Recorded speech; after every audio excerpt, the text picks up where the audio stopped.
ইতিমধ্যে জুন মাসে 3 তারিখে 28 লক্ষ মা বোন দিদির অ্যাকাউন্টে 3000 টাকা করে ঢুকে গেছে।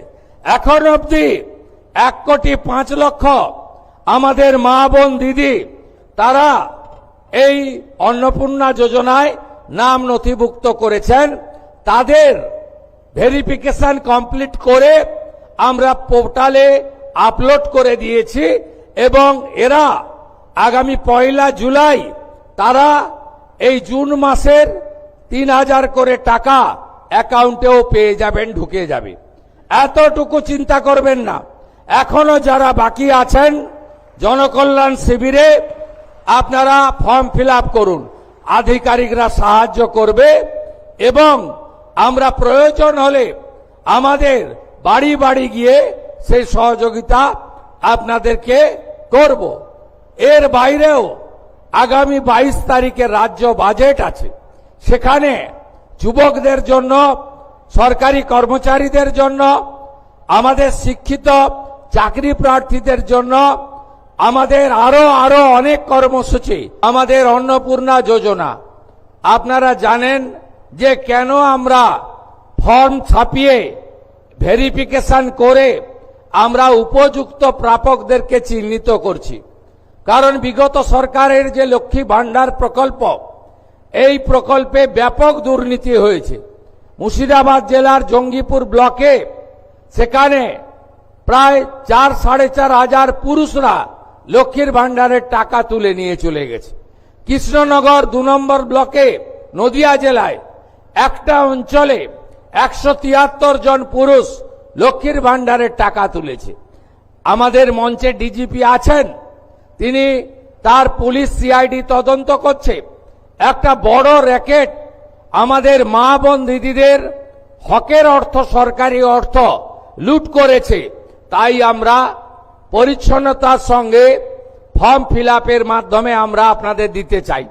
আমরা দিতে চাই তাদের যারা সরকার বা সরকার পোষিত বা প্রাইভেট স্কুল যেখানে সরকার অনুমোদিত, সেই স্কুলে আপনাদের বাচ্চাদেরকে পড়াশোনা আপনারা করান।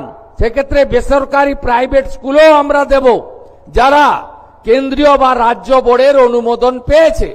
কিন্তু আমরা এমন কোন জায়গায় দেব না যেখানে ধর্মীয় শিক্ষা দেওয়া হয়, যেখানে ভারত বিরোধী কথা শেখানো হয়। সেখানে যারা পড়াশোনা করেন তাদের পড়াশোনাটা আমাদের মূল স্ট্রিম এডুকেশন, মূল ধারার শিক্ষার মধ্যে পড়ে না, আমরা তাদেরকে দেব না। যারা ভারত সরকারের, রাজ্য সরকারের বিভিন্ন ভ্যাকসিনেশন কর্মসূচিতে অংশগ্রহণ করেন না, ভ্যাকসিনেশন যখন হয় বলে এই টিকা আমার বাচ্চাকে লাগাবো না, এটা জন্ম নিয়ন্ত্রণের টিকা, তাই আমরা তাদেরকেও দেব না। তাই আপনারা সহযোগিতা করুন। আপনারা দেখতে পাবেন, যেহেতু বাজেট আছে আমি তার আগে বলতে পারবো না। অন্নদাতা ভগবান, কৃষক যারা আছেন, কৃষকদের জন্য, তাদের জন্য আমরা কর্মসূচি নিতে চলেছি। আপনারা আমাদের সহযোগিতা করুন এবং আপনারা যে আশা ভরসা নিয়ে আমাদেরকে ক্ষমতায় এনেছেন, আমার কথা মেনে, আমার অনুরোধে সাড়া দিয়ে লক্ষাধিক ভোটে ফলতার বিধায়ককে জিতিয়েছেন এবং আপনারা যে গণতান্ত্রিক অধিকার আমাদের সংবিধান দিয়ে গেছিল, সেই সাংবিধানিক অধিকার পেয়েছেন, সেটাকে মর্যাদা দেওয়ার দায়িত্ব আমার।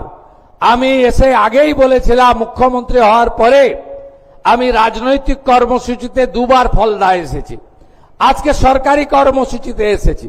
সেদিনে আমি বলে গেছিলাম ফলতা আদর্শ বিধানসভা হিসেবে, মডেল অ্যাসেম্বলি হিসেবে আমরা গড়ে তুলব। ফলতাতে এসি জেটে আমাদের এখানে আপনাদের সম্প্রসারণ, শিল্প তালুক গড়া, বন্দর ভিত্তিক অনেক প্রোগ্রাম আমরা নিচ্ছি। এর বাইরে ফলতা গ্রামীণ হসপিটাল, তাকে 100 বেডে উন্নীতকরণ করার সিদ্ধান্ত হয়েছে। প্রয়োজনীয় আরো ভালো ভালো খবর দেখতে সাবস্ক্রাইব করুন বাংলা হান্টির ইউটিউব চ্যানেল। বাংলা হান্টের আরও খবর দেখতে নজর রাখুন। বাংলা খবর মানেই বাংলা হান্ট।